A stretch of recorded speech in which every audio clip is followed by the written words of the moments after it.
عز السلام طنا تقبلوا فنونا أب مكتال تركبوا خبركم تعذبتنا خمي وعيلكم نلومي 10 شوات تحساس فرق معلتن فرانس تدالو هاجراون زينات تحيز لكم قريبه زلخو في المنظومه نكتالكم بخبرنا عدمكم بقندر سزينا فلا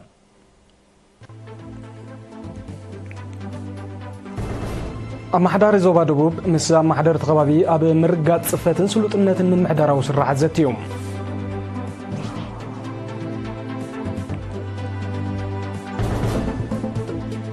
فتصاميت بورد هاماده أب سمراب زكايدتو أخيبا أب تكبار حدش استراتيجيكا وتنسراح زتيا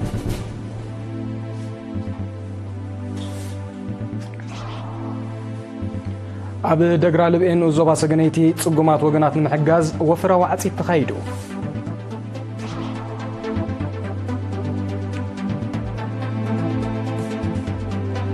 هجرات معرب أوروبا تنكي على موت توكلوا له كوينا كم زلوا روسيا وقيسا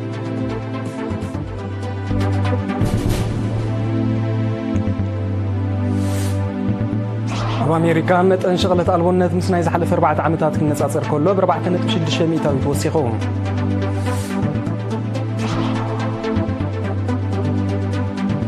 روسيا بتنتشن إسرائيل شدشن سرعة مرخيتات زعت غربوت نابا هبراو مدبر تفرشت لأخ مخانا حبيرا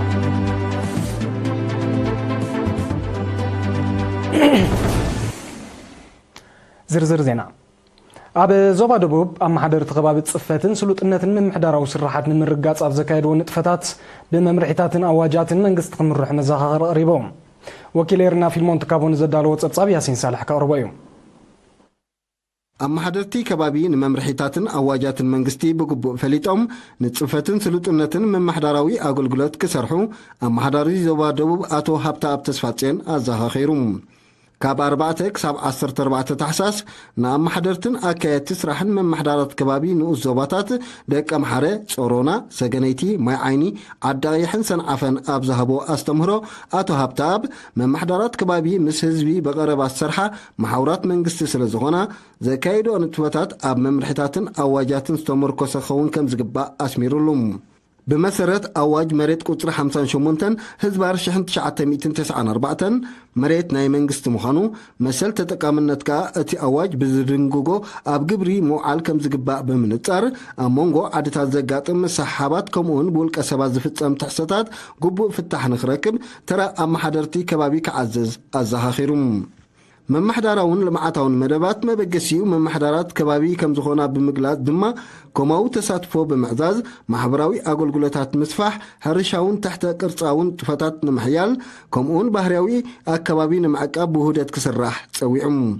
تساتفتي بوغنم اتركب قبو من محداراوي أقلقلت نمرقاس كم زحقوزم بمحبار حسراتات أبيات تصحفت من محدارات كبابي نمفواس من محدار زوبا إجامو كبركت تلابيهم أبزوبات دبوب أب 10 تخلتين وزوباتا زتر نفا كلتا 232 من محدارات كبابي اللوام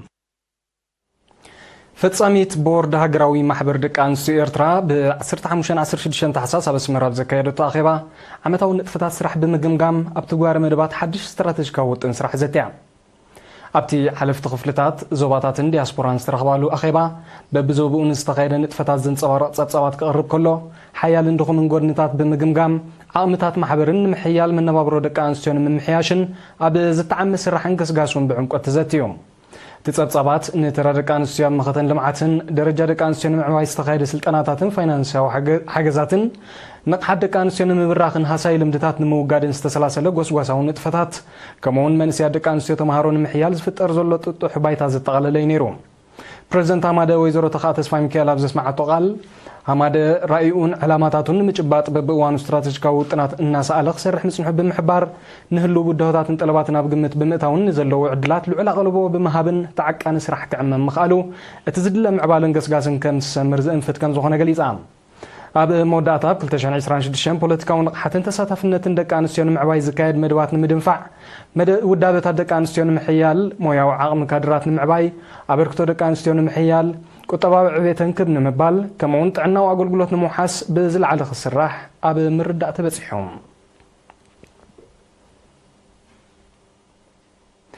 ጨንፈር ሃማመት ዘዋጋሽ ባርካ ምስ ናይ ስራሕ መሻርክቱ ብምትሕብባር ሞያዊ ዓቕሚ መንእስያት ኣብ ርሑቕ ከባቢታት ንምዕባይ ኣብ 2025 ዝወሰዶ ተበግሶ ውፅኢታዊ መንባሩ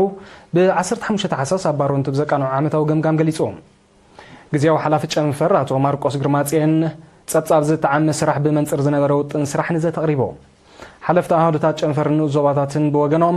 ኣብ ምብራኽ ንቕሓት ምሕያል ውዳበታት ምዕጣቕ ሞያዊ ስልጠናታት ምውጋድ ሃሰይቲ ልምድታት ምትብባዕ ብሉጻት ተምሃሮን ካልእን ናይ ዝዓመሞ መድባት ዝርዝራዊ መብርሂ ኣቕሪቦም ብመሰረት ዘቕረበ ጸብጻባት ድማ ኣብ 2025 ኣብ ኩለን ዞባታት 778 ደቂ ኣንስትዮ ዝርከብኦም 1710 መንእስያት ስልጠና ከም ዘቕሰሙ በሪሁ በወንበር ሃማመት አቶ ሳላሕ ኣሕመዲን ብግዱ ጨንፈር ሃማመት ዘዋጋሽ ባርካ ውዳበታት ኣስፊሑ ውፅኢታዊ ዕማማት ምክያድ ምስ መሻርክቲ ኣካላት ንዝገብሮ ምትሕብባር ብዝለዓለ ከደፍኣሉ ተሓሳሲቦም ኣማሕዳር ዘዋጋሽ ባርካ ኣምባሳደር ማሕሙድ ዓሊ ሕሩይን ጸሓፊ ህግደፍ ኣምባሳደር ማሕሙድ ዓሊ ጃብራን ኣብ ዝሃብዎ መዛዝ መቓል ብማእከላይ ቤት ጽሕፈት ሃማመት እንዞባን ዝውደብ ሞያውን ሲቪካውን ስልጠናታት ኣብ ምሕያል መንእስያት እወታዊ ጽልዋ ይፈጥር ከም ዘሎ ብምሕባር ብቕዓት ትምህርትን ውፅኢት ተምሃሮን ንምብራኽን ተሳታፍነት ደቂ ኣንስትዮ ትምህርትን ንምዕባይን ክሳብ ምምሕዳራት ከባቢ ብምውራድ ንዝተሰላሰለ ስራሕ ሙጊሶም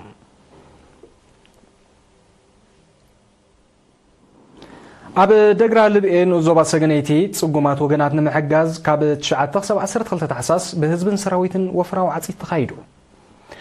በቲ መደብ ኣስታት 200 ሄክታር ናይ 350 ስድራ ቤታት መሸላኸም ተዓመ ኣካይዲት ስራሕቲ ምሕዳር ከባቢ ወይዘሮ ኤልሳ ሃይለ ሓቢራ በዘይካዚ ካብ ሰገነይትን ኣብ ጸንዓ ደግለ ዝኸይድ ናይ ሓመድ ጽርግያ ብጉልበት ኣባላት ሓይልታት ምክልኻል ከም ተሰላሰለ ዝገለጸ ኣነባብረ ደግራ ልብኤ ኣቶ ገብረ ሚካኤል ተክለ ሃይማኖት ብወገኑ ምስጋና ነታ ኣብቲ ስራሕ ዝተሳተፈ ተሃዱ ኣሪቦም ምምሕዳር ከተማ ኸረን ኣብ ወቕቲ ክራማት ብውሕጅ ዝተባላሽወ ጎደናታት ንምጽጋንን ጽሬት ከባቢ ንምሓስን ዝወደቦ ህዝባዊ ማእቶት ብ13 ታሕሳስ ተሰላሲሉ ምምሕዳር ከተማ ኸረን ኣቶ ረዘነ ረኣይ ኣብ ዝሃቦ ሓበሬታ ህዝቢ ንዘረኣዮ ተሳታፍነት ብምጓስ ጽሬት ከባቢ ዘይምሕላው ሳዕቤናት ስለ ዘለዎ በብኸባቢኡ ክድፍኣሉ መደብ ከም ዘሎ ፍሊጦም ሓላፊ ኣሃዱ ጽሬት ከተማ ኣቶ ዓብዱ ሓሰብ ረቢ ብወገኑ እዚ ማእቶታዊ ንጥፈታት መቕጸልታ ናይቲ ብጉጅለታት ይኹን ብዞናት ደረጃ ዝካየድ ስራሓት ከም ዝኾነን ውፅኢታዊ ምዃኑን ኣብርሂቡ ተሳተፍቲ ብወገኖም ኣብ ዝግባእ ቦታ ምጉሓፍን ጽሬት ከባቢ ምሕላውን ውሕስነት ጥዕና ገዳሲ ስለ ዝኾነ ንቑሕ ኣበርክቶ ንምህርቲ ክህሉ ተላብዮም ኣብ ንዞባ ደቀ መሓረ ብምውሃድ ጨናፍር ሚኒስትሪ ጥዕናን ሃገራዊ ማሕበራ እምራውን ምዕባላውን ስንክልናን ዞባ ደቡብ ካብ 8 ክሳብ 12 ታሕሳስ ንወለድን ኣለይትን ኣምራውን ምዕባላውን ስንክልና ስልጠና ተወዲቡ ነቲ ስልጠና ዝሃበ ኣብ ወንበር ጨንፈር ማሕበር ኣብ ዞባ ደቡብ ኣቶ ደሳላ ሓጎስ ኣብ ምእላይ ስንኩላን ሜላታት ምክንኻኖምን ኣመጋግቦኦምን ምንቅስቓስ ኣካላትን ክእለት ኣጠቓቕማ ዓይኒ ምድርን ዘተኮረ መግለፂ ሂቦም ሜዲካል ዳይሬክተር ሆስፒታል ንዞባ ደቀ መሓረ ዶክተር ዮሴፍ የማነ ብወገኑ ኣብ ጠንቅን ሳዕቤናትን ንርድ ጸላም ከብድን HIV ኤድስ እንድሕር ዝሃቦ ጥዕና ውስተምህሮ ሰባት ካብ ኣልኮላዊ መስተን ባህላዊ ፍወሳን ክቁጠቡ መኺሮም ማሕዳር ንዞባ ደቀ መሓረ ኣቶ የማነ ኣበራ ብዘስምዖ ቃል ንኣእምራውን ምዕባላውን ስንኩላን ተገልግል ቤት ትምህርቲ ኣብ ጽቡቕ ደረጃ ከም ትርከብ ብምጥቃስ ዛጌት ኣብ ማእዲ ትምህርቲ ዘይተጸንበሩ ስንኩላን ከም ዝመሃሩ ንምግባር ተበግሶ ወለዲ ክሕይል ተላብዮም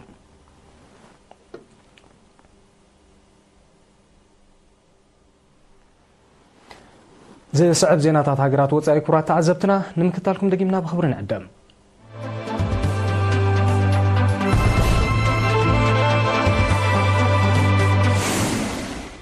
ዜና ወጻኢ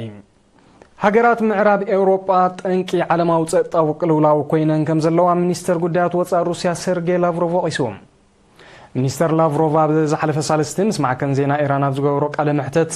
ወተሃደራዊ ምንቅስቓስ ሃገራት ምዕራብ ኤውሮጳ ንዓለምና ብሓፈሻ ንኤውሮጳ ድማ ብፍላይ ናብ ዘይተደለየ ኣንፈት የምርሖ ከም ዘሎ ረዲዮም ካብ ፈለማ 2022 ዝተወልዐ ኩናት ዩክሬን ሳዕቤናት ወተሃደራዊ ምስፍሕፋ ሃገራት ምዕራብ ኤውሮጳ ምዃኑ ሚኒስተር ላቭሮቭ ብምግለፂ ይብርሂዮም ጀርመን ፈረንሳን ቤልጅየምን ዝርከበን ሃገራት ምዕራብ ኤውሮጳ ነቲ ኩናት ንምግዳድ እምበር ንምዕራፉ ተበግሶ ይወስዳ ከም ዘለዋ ሩስያ ክትወቅስ ጸኒሓ እተን ሃገራት ብዘይካቲ ናብ ዩክሬን ዝልእኽኦ ዘለዋ ገዚፍ ወተሃደራዊ ሓገዝ ናብታ ሃገር ሰራዊት ክለኣኽ ናብ ኔቶ ጻውዒት ከቕርባ ጸኒሐን ኣለዋ ሃገራት ምዕራብ ኤውሮጳ ምስ ሩስያ ብዘዳውብ ከባቢታት ኣስታት 800,000 ወተሃደራት ንምውፋር መደብ ከም ዘለዎ እዩ ዝሕብራ ብሰንክቲ ወተሃደራዊ ምንቅስቓሳት ጸጥታ ምብራቕ ኤውሮጳ ልዕሊ ዝኾነ እዋን ከሪሩ ከም ዘሎ ይፍለጥ ኣብ ኣሜሪካ መጠን ሸቕለት ኣልቦነት ምስ ናይ ዝሓለፈ 4 ዓመታት ክነጻጸር ከሎ ብ4.6 ሚእታዊት ኮን ዝወሰኸ ስታትስቲካዊ ጸብጻብታ ሃገር ሓቢሮም። እቲ ኣሃዝ ድሕሪ 2021 እቲ ዝለዓለ ምዃኑ ዝጠቐስቶም ጸብጻባት ኣብ ዝሓለፈ ወርሓት ጥቅምትን ሕዳርን ልዕሊ 100,000 ሰራሕተኛታት ብዘይ ሸቕለት ከም ዝተረፉ ረዲኦም። ሰራሕተኛታት ጽላት ጥዕና በቲ ክስተት ሕልፊ ካልኦት ከም ተሃስዩ ክፍለጥ ተኻኢሉ ኣሎ። ኣብ ወርሒ መስከረምን ጥቅምትን ንልዕሊ 40 መዓልታት ዝቐጸለ ምቁራጽ ንጥፈታት መንግስቲ ካብ ጠንቅታት ናይ ተሳዕቤን ምዃኑ ይዝግለጽ። ፕሬዚደንት ትራምፕ ሸቕለት ብዓይነትን መጠንን ንምስፋሕ መነባብሮ ኣሜሪካውያን ክብ ንምባል ይሰርሕ ከም ዘሎ ኣፍሊጡ ኣሎ። ሩስያ ኣብ 2026 ፈለማ ግዜ ስርዓተ መራኸቢታት ዝዓጠቐ ሮቦት ናብ ኣህጉራዊ መደበር ጠፈር ክትልእኽ ምዃና ሓቢራ። እቲ ሮቦት ጠፈርተኛታት ኣብ ዘካይድዎ ምርምር ክጋጥም ንዝኽእል ብድሆታት ኣብ ምቅላል ከም ዝነጥፍ ማእከል ምርምር ጠፈር ሩስያ ገሊጾም። ሩስያ ኣብቲ ኣህጉራዊ ትካል ካብ መፋርቕ 2026 ክሳብ መጋቢት 2027 ጠፈራዊ ምርምር ከተካይድ መዲባ ከም ዘላ ብምሕባር እቲ ሮቦት ኣብቲ ተልእኾ ተርኡ ክትፃወት ምዃኑ ፍሊጣ። ሩስያ ነዚ ናይ ዝመጽእ ዓመት ደሚርካ ንመበል 75 ግዜ ናብ ኣህጉራዊ መደበር ጠፈር ተልእኾ ተካይድ ከም ዘላ እዩ ዝሕበር። እቲ ግዙፍ ጠፈራዊ ትካል ብምትሕብባር ኣሜሪካ፣ ሩስያ፣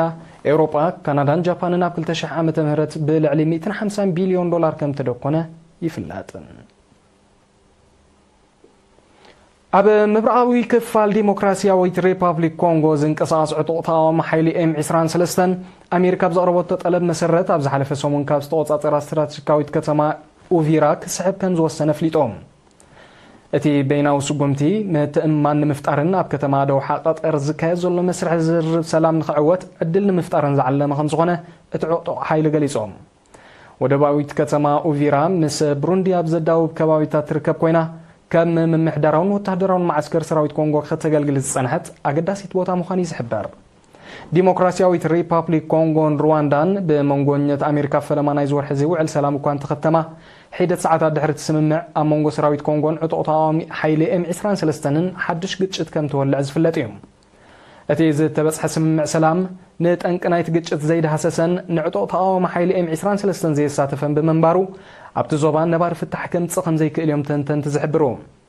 በቲ ሓድሽ ዕጥቃዊ ግጭት ኣብ ውሽጢ 2 ሳምንታት ጥራይ ልዕሊ ፍርቂ ሚልዮን ሰባት ከም ተመዛበሉ ጸብጻባት ውድብ ሕቡራት ሃገራት ይሕብሮም።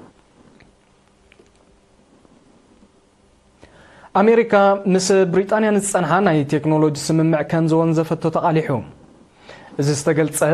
ብሪጣንያ ብልዕሊ ኩባንያታት ቴክኖሎጂ ኣሜሪካ ብትኸፍሎ ቀረጽ ዲጂታዊ ኣገልግሎትን ኣብ ድሕነት ምግብን ሕርሻን ብተኸተሎ ሕግታትን ኣብ መንጎ ክልቲአን ሃገራት ንግዳዊ ዘይምርዳእ ተፈጢሩ ከም ዘሎ ይዋን እዩ። ሰበስልጣን ብሪጣንያ ኣሜሪካ ነቲ ስምምዕ ካብ ዝሓለፈ ሰሙን ጀሚራ ደው ኣቢላቶ ከም ዘላ ረጋጊጾም። እቲ ስጉምቲ ብሪጣንያ ኣብ ካልእ መድያት ጠለባት ኣሜሪካ ክትቅበል ጸቕጢ ንምግባር ዝዓለመ ምዃኖም ምስ ጉዳይ ቅርበት ዘለዎም ወገናት ዝሕብሩ ዘለዉ። እቲ ኣብ ከም ሰብ ሰርሖ ብልሕን ኒኮላሳዊ ጻዕትን ዝካየድ ምትሕብባር ንምዕባይ ዝዓለመ ስምምዕ ፕሬዚደንት ዶናልድ ትራምፕ ኣብ ዝሓለፈ ወርሒ መስከረም ኣብ ከተማ ለንደን ምስ ቀዳማይ ሚኒስተር ኬር ስታርመር ኣብ ዝገበሮ ርክብ ተኸቲሞም። ብመሰረት ስምምዕ ኣሜሪካዊ ኩባንያ ማይክሮሶፍት ኣብ ብሪጣንያ ኣብ ጽላት ሰብ ሰርሖ ብልሒ ናይ ኣስታት $30 ቢልዮን ወፍሪ ክገብር ይመደብ ነይሩ። ኣሜሪካ ዝዓበየት ንግዳዊት መሻርክቲ ብሪጣንያ ከም ዝኾነት ጸብጻባት ይሕብሮም። መንግስቲ ቬኔዙዌላ ነቲ ኤውሮጳዊ ሕብረት ኣብ ልዕሊ ሃገሩ ጽኒዕዎ ጸንሐ እገዳ ብሓደ ዓመት ንምንዋሕ ንዝወስዶ ስጉምቲ ብትሪ ኾኒንዎ። ሚኒስትራት ጉዳያት ወፃኢ ኣባል ሃገራት ኤውሮጳዊ ሕብረት ብ15 ታሕሳስ ኣብ ከተማ ብራስለስ ቤልጅየም ኣብ ዘካየድዎ ርክብ ንቬኔዙዌላ ብግህሰት ሰብኣዊ መሰላት ብምኽሳስዮም ነቲ እገዳ ክሳብ 10 ጥሪ 2027 ንምንዋሕ ኣብ ስምምዕ በፂሖም። ይኹን እምበር ሚኒስትር ጉዳያት ወፃኢ ቬኔዙዌላ እቲ እገዳ ዘይሕጋውን ንኣህጉራዊ ሕግን መትከላት ቻርተር ሕቡራት ሃገራትን ዝጥሕስን ከም ዝኾነ ሓቢሮም። ብዘይካዚ ስጉምቲ ኤውሮጳዊ ሕብረት ኣብ ዓለማዊ ጉዳያት ናይ ገዛእ ርእሱ መርገጽን ነጻሕርያን ከም ዘይብሉ ዘነጽር ከም ዝኾነ እቲ ሚኒስትር ብተወሳኺ ገሊጾም። ኤውሮጳዊ ሕብረት ኣብ 2017 ኣብ ልዕሊ ቬኔዙዌላ ናይ ጽዋር ዝርከቦ ን69 ውልቀ ሰባት ዕላማ ዝገበረ እገዳ ከም ዘጽደቐ ጸብጻባት ይሕብሮ። እቲ እገዳ ንዋይ ዘደስክልን መገሻ ናብ ኤውሮጳዊ ሕብረት ዝኽልክልን እዩ።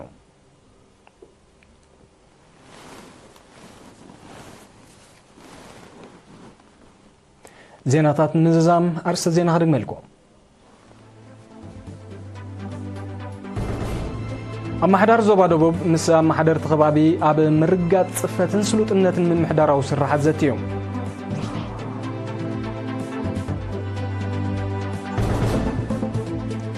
ፍጻሜት ቦርድ ሃማደ ኣብ ኣስመራ ዘካየደቶ ኣኼባ ኣብ ትግባር ሓድሽ ስትራቴጂካዊ ውጥን ስራሕ ዘትያ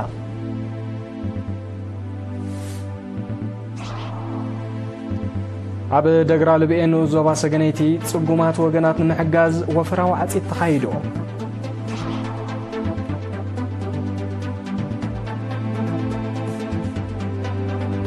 ሃገራት ምዕራብ ኤውሮጳ ጠንቂ ዓለማዊ ጸጥታዊ ቅልውላው ኮይነን ከም ዘለዋ ሩስያ ወቒሳ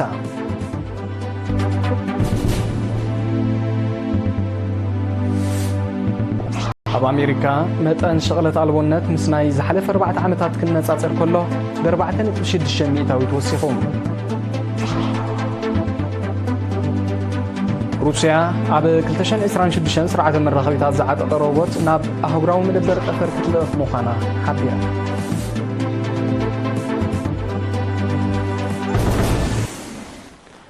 ሓፈሻዊ ዜናታት ተዛዚሙሎም ዝተረፉ መደባትና ንሓድገኩም ብወገነይ ሩህ መዓልቲ